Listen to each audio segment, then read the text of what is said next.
जय हिंद। आप सभी साथियों का आपके अपने YouTube channel Jha exam page पे स्वागत है। मैं आपके साथ राकेश झा। साथियों, एसएससी जीडी का फिजिकल में क्या सब होता है, कौन कौन से डॉक्यूमेंट लेकर के आपको जाना है, फिजिकल के लिए कैसे आपने आपको तैयार करके जाना है, ये सारे जानकारी मैं आपको इस वीडियो के माध्यम से देने वाला हूँ। तो इस वीडियो में आप शुरू से अंत तक जरूर बने रहिएगा। ये वीडियो आपके लिए बहुत ही ज़्यादा इम्पोर्टेंट है। और साथ ही यदि आप इस चैनल पर नए हैं तो निश्चित रूप से चैनल को सब्सक्राइब कीजिएगा, वीडियो को लाइक कीजिएगा और कोई भी डाउट हो तो कमेंट करके जरूर पूछिएगा। साथ ही एसएससी जीडी के फिजिकल में जो होता है दो तरह की बातें होती है, एक होता है पीएसटी और एक होता है पीईटी। पीएसटी कहने का मतलब फिजिकल स्टैंडर्ड टेस्ट और पीईटी कहने का मतलब फिजिकल इफिशियंसी टेस्ट। ध्यान से समझिएगा बात को। पीईटी में आपसे क्या करवाया जाएगा, रनिंग करवाएगा, और पीएसटी में आपका माप तौल होता है, जैसे आपका वजन, हाइट, चेस्ट, ये सब आपका पीएसटी के अंतर्गत आता है। और पीईटी में सिर्फ रनिंग होता है। अब सुनिए, जब आप एंट्री कीजिएगा उस ग्राउंड में जहाँ पे आपका फिजिकल होगा तो उसमें आपको आईडी कार्ड ले जाना है और अपना एडमिट कार्ड ले जाना है। कोई एक आईडी कार्ड, उसी का फोटोकॉपी और अपना एडमिट कार्ड लेकर के जाना है। उसके बाद आपका पीएसटी यानी नॉर्मल हाइट चेक किया जाएगा। नॉर्मल हाइट कहने का मतलब जैसे मान लीजिए आप 170 सेंटीमीटर हैं तो नॉर्मल हाइट आपको चेक कर लिया जाएगा। ये फाइनल हाइट नहीं होता है, फाइनल रनिंग के बाद होगा। ये नॉर्मल हाइट आपका चेक करके आपको ग्रुप में बैठा दिया जाएगा। नॉर्मल हाइट मान लीजिए आपका 169 है सेंटीमीटर, ठीक है, तब भी आपको रनिंग के लिए क्या क्या करेगा, बैठा दिया जाएगा। लेकिन जितना इसका हाइट है 170 सेंटीमीटर, मान लीजिए आपका हाइट 165 सेंटीमीटर है तो आपको रनिंग में भाग नहीं लेगा, मतलब रनिंग के लिए आपको नहीं बैठाएगा, वहीं से टाटा बाय बाय कर देगा। बैठाएगा कुछ देर, फिर उसके बाद आपको क्या करेगा, निकाल देगा। तो यहाँ पे नॉर्मल हाइट चेक करता है। जिन कैंडिडेट का लगता है उसको, जो चलो हाँ इसका हाइट अभी नॉर्मल में है, मतलब हो भी सकता है नहीं भी हो सकता है, सबको रनिंग में ग्रुप में बैठा दिया जाता है। ग्रुप में बैठाने के बाद आपको टुकड़ों में बांट देगा। टुकड़ों में कहने का मतलब कुछ को इधर कर देगा, कुछ को उधर कर देगा, कुछ को आगे भेज देगा। 200-150 के बीच में 200 150 के बच्चों का क्या कर देता है, ग्रुप बना देता है और रनिंग के लिए बैठा देता है। लेकिन तुरंत रनिंग नहीं करवाता है, नॉर्मल हाइट चेक होने के तुरंत बाद ही नहीं करवाएगा। 5 बार बैठाएगा, 5 बार उठाएगा, 2 बार बोलेगा इधर चलो, 4 बार बोलेगा इधर चलो। ये मतलब आपको थका देता है पूर्ण तरीके से, बात को समझिएगा। तो नॉर्मल हाइट चेक करने के बाद आपको क्या करेगा, ग्रुप में बैठा देगा। उसके बाद आपके मन में होगा जो रनिंग कहाँ पे होगा, रोड पे होगा कि ग्राउंड पे होगा, तो ये उसके ऊपर निर्भर करता है, जो ग्राउंड पे ले कि रोड पे ले, जहाँ पे जैसा माहौल, जैसा सिचुएशन, जैसा जगह खाली रहता है उस हिसाब से लेता है। लेकिन 90% आप मान करके चलिए जो ये आपका ना रनिंग रोड पे ही होता है। आगे आगे बाइक लेकर के चलता रहता है, पीछे पीछे आपको दौड़ाता रहता है 150-200 के बीच में। यहाँ पे ध्यान रखने वाली बात मेरे दोस्त ये है, जो 2 मिनट अपने आप को संभाल करके दौड़ना है।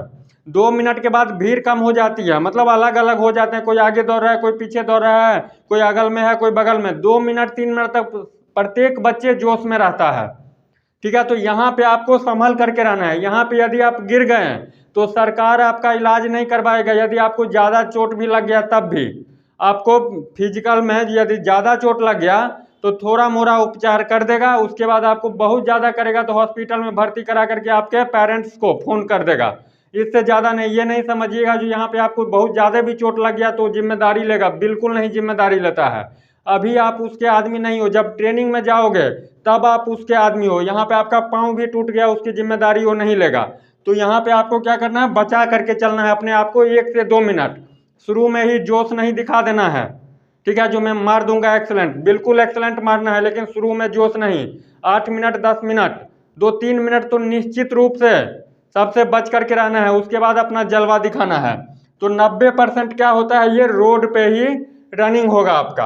अब मैं बात करूं जो मेल का कितना रनिंग, तो 5 किलोमीटर 24 मिनट। किसी किसी बच्चे के मन में ये भी डाउट होगा जो हमको 5 किलोमीटर नहीं 6 किलोमीटर दौड़ा लिया, तो ऐसा नहीं होता है। 100 मीटर 200 मीटर आगे पीछे हो जाता है, लेकिन ये नहीं जो 5 किलोमीटर के बदले आपसे 6 किलोमीटर दौड़ा लेगा, ऐसा नहीं। यदि मान लीजिए दूरी बढ़ा देता है तो टाइम पूरा देगा, 24 मिनट देगा। दूरी तो कम नहीं करेगा, 5 किलोमीटर से कम नहीं करेगा, बढ़ा ही लेता है 100 मीटर, समझ रहे हैं बात को। तो 24 मिनट, 5 किलोमीटर के लिए 24 मिनट। इसमें आपके मन में होगा क्या 5 किलोमीटर तक हमको दौड़ाता ही रहेगा उसके बाद पैदल वापस आना है? बिल्कुल नहीं। 2.5 किलोमीटर आपको जाना है, 2.5 किलोमीटर वापस आना है। यदि सर्कल वाले रोड होगा, गोले वाले, तब भी उतना ही डिस्टेंस होगा। यदि सीधा होगा तो एक तरफ से जाना है फिर दूसरे तरफ से आ जाना है। ये तो वहाँ का सिचुएशन होता है। कोई ग्राउंड क्या होता है ना, तो 5 किलोमीटर के लिए आपको 2 चक्कर लगाना पड़ेगा तो 5 किलोमीटर हो गया। कोई होता है जो 3 बार लगाना पड़ेगा, मान लीजिए 3 बार लगाने में 5 किलोमीटर 200 मीटर हो गया, तब भी आपको 3 ही लगाना पड़ेगा। इसीलिए यहाँ पे दूरी बढ़ जाती है, बात को समझिएगा। ये इसके लिए 24 मिनट। फीमेल हैं यदि आप तो 1600 मीटर 8.5 मिनट में, जिसमें 800 मीटर जाना है, 800 मीटर आना है। अब आपके मन में होगा क्या दवा खा करके दौड़ सकते हैं, मेडिसिन का यूज करूं? तो ये मूर्खता वाली बात कभी नहीं कीजिएगा।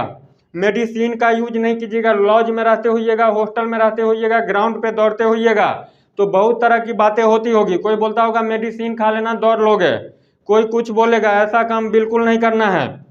ये काम सोचना भी नहीं। जो मेडिसिन खा लेंगे, इंजेक्शन लगवा लेंगे, दौड़ जाएंगे। जिसका जो काम रहता है वो पहले ही पकड़ लेता है। आप मेडिसिन खा करके जाइएगा, इंजेक्शन लगवा करके जाइएगा, वो तुरंत पकड़ लेगा आपको, क्योंकि उसका वही काम है।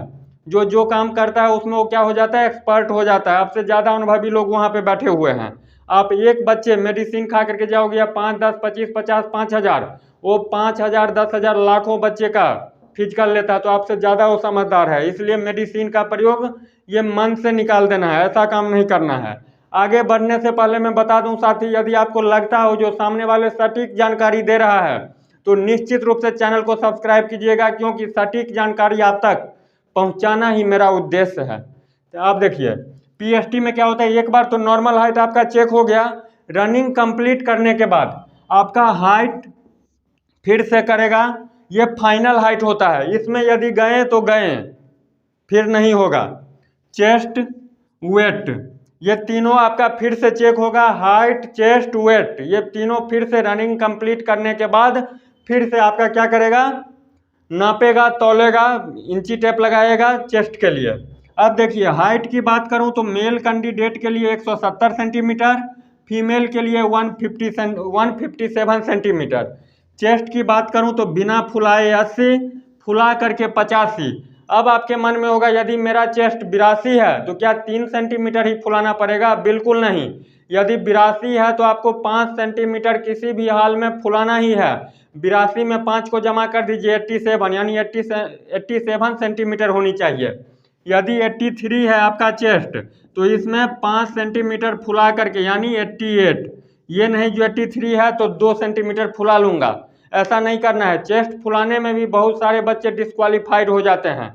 इस बात को रखिएगा, आपको 5 सेंटीमीटर चेस्ट फुलाना ही पड़ेगा।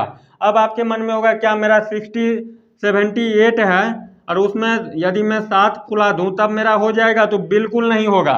कम से कम 80 चाहिए, उससे कम नहीं चलेगा। ज़्यादा 1, 2, 3, 4 बढ़ गया तो कोई दिक्कत नहीं है, 5 सेंटीमीटर फुला दीजिए, हो जाएगा।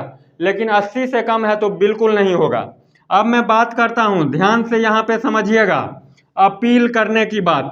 यदि आपको लगता है जो मेरा हाइट 170 सेंटीमीटर है लेकिन यहाँ पे मेरे साथ गड़बड़ी हुई है, यानी मेरा हाइट को कम कर दिया गया है, तो वहाँ के सीओ से आप अपील कर सकते हैं, जिसको हिंदी में पीठासीन अधिकारी बोलते हैं। वहाँ पे आप क्या कर सकते हैं, उनको बताना है एप्लीकेशन लिख करके, या फिर ओरली मुंह से ही बताना है जो मेरा हाइट इतना है, मैं ये जो आपने जो चेक किया है इससे मैं संतुष्ट नहीं हूँ, मेरा फिर से रीमेजरमेंट किया जाए।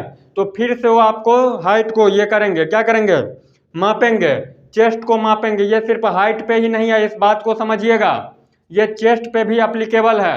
यदि हाइट और चेस्ट को लेकर के आपको डाउट लग रहा है, नहीं मेरा इतना है, यहाँ पे मेरे साथ धोखा हुआ है। क्यों धोखा हुआ है? तो बहुत सारे बच्चे रहते हैं, एक बार में जल्दी जल्दी में हाइट को माप देता है, और माप करके मतलब रहता है उसमें यदि लग गया तो ठीक है, और उसे टच नहीं किया तो बाहर निकाल देता है। तो इस वाले में बच्चे कम ही रहते हैं, यहाँ पे तो ज़्यादा बच्चे रहते हैं हाइट, चेस्ट, वेट मापने के लिए। यदि मान लीजिए आपका 165 है तब तो नहीं होगा, 170 आपका एकदम परफेक्ट है और आपको जल्दी जल्दी में ये माप दिया, तौल दिया, तब आप यहाँ पे क्या कर सकते हैं, पीठासीन अधिकारी से अपील कर सकते हैं। वहाँ के सीईओ से विनम्रता पूर्वक बोलिएगा मैं इस हाइट से, मेरा जो हाइट मापा गया है उससे मैं संतुष्ट नहीं हूँ, मेरा फिर से रीमेजरमेंट किया जाए, फिर से हमको मापा जाए जो मैं कितने सेंटीमीटर का हूँ।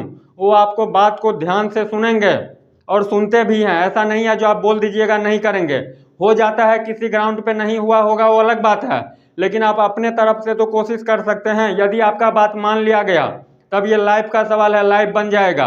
वापस नहीं आ जाना है, सीओ साहब से बोलना है, पीठासीन अधिकारी से बोलना है, वो फिर से मापेंगे आपको। और जब वो यदि माप दिए तो लगभग हो गया और वहाँ पे भी आपको यदि कम हो गया तब कोई बात नहीं, तब वापस घर आ जाना है। इससे अच्छा नौकरी आपका इंतजार करता होगा, टूटना नहीं है। तो ये क्या करना है, वहाँ पे अपील करना है। चेस्ट की माप सिर्फ मेल के लिए ही है, फीमेल के लिए नहीं है। तो यदि आपको लगता है जो मेरे हाइट में कुछ गड़बड़ी हुई है तो आप वहाँ के सीओ से जरूर जरूर जरूर अपील कीजिएगा। उसमें कम ही बच्चे रहते हैं, ये नहीं जो आप अकेला रहिएगा, आपके जैसे 200 400 500 बच्चे मिलेंगे जो अपनी हाइट से संतुष्ट नहीं हुए होंगे। कभी कभी क्या होता है ना, तो किसी ग्राउंड पे 170 सेंटीमीटर ठीक हो जाता है और किसी ग्राउंड पे 170 से कम कर दिया जाता है। तो आदमी के ऊपर निर्भर है, भीड़ के ऊपर निर्भर है। ज़्यादा भीड़ रहता है, जल्दी जल्दी में चलो हुआ तुम्हारा नहीं हुआ। तो इस बात को समझिएगा, चेस्ट फीमेल के लिए नहीं है, चेस्ट सिर्फ मेल के लिए है, मेल के लिए ही है। तो इस वीडियो के माध्यम से यही जानकारी देनी थी। यदि आपको लगा हो जो सामने वाले सटीक बात बताया है और सही बात बताया है तो निश्चित रूप से चैनल को सब्सक्राइब कीजिएगा। ऐसे ही सटीक जानकारी आप तक पहुंचाता रहूं, मेरे टीम का यही उद्देश्य है, सटीक जानकारी आप तक पहुंचाना। मिलते हैं नेक्स्ट वीडियो में। यदि कोई भी डाउट हो तो कमेंट बॉक्स खुला हुआ है, निश्चित रूप से कमेंट करके पूछ सकते हैं। तब तक के लिए बाय बाय, जय हिंद।